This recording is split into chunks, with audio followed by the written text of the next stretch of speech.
Самитот помеѓу земјите на Централна и Источна Европа и Народна република Кина навистина уште еднаш ги потврди можностите за идните инвестициони перспективи кои што се овозможени преку ефтините кредитни линии од Кина, упатени за целиот овој регион, користејќи го и патот на свилата како нов програм кој што е отворен покрај програмот 16+1.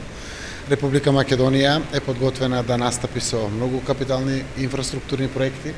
Едни од приоритетите, барем ќе ги наговестиме, тоа е железничката пруга од делот Коридорот 8, посебно пругата од Кичево до албанската граница, која што е некаде во проектна вредност околу 500 милиони евра. И останатиот втор приоритет е приоритетниот правец Велес-Прилеп.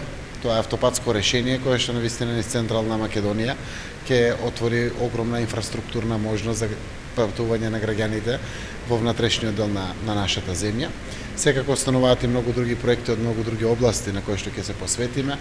Унапредувањето на железничката пруга од Богородица до Табановце е делот од Коридорот 10, со конечна наша цел да постигнеме повисока брзина барем до 120 км.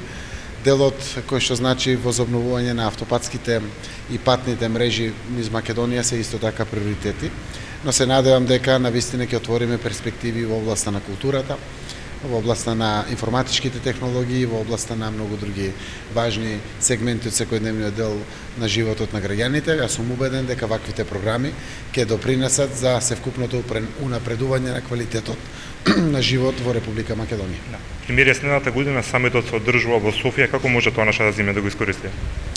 Знаете дека Република Бугарија е голем лобирач за интересите и перспективите на Република Македонија. Тоа произлегува од договорот за добрососедство и партнерство кој што го подпишавме со Бугарија. Бугарија навистина идната година ќе биде во центарот на европското и светското внимание преку нивното претседавање со Европската унија, која што е во првата половина, а во втората половина е навистина организацијата и можноста Бугарија да биде домакин на ваквиот самит. Јас верувам дека Македонија колку повеќе се подготвува со готови проекти, главни проекти изведбени, толку повеќе ќе можеме да буквално партиципираме во сите овие можности кои што се нудат за овој источен и централен дел на Европа. Ваш коментар за одговорот кој што пред малку стигна од Бугарската православна црква во однос на барањата од МПЦ?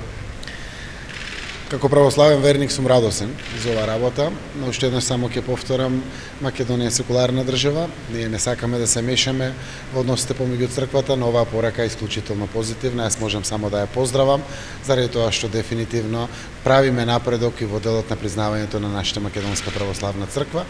Прифаќањето од бугарска страна да се биде мајка црква, значи дека ќе го води целиот процес за помагање на признавањето на Охридската архиепископија, автокефалноста на нашата Македонска православна црква.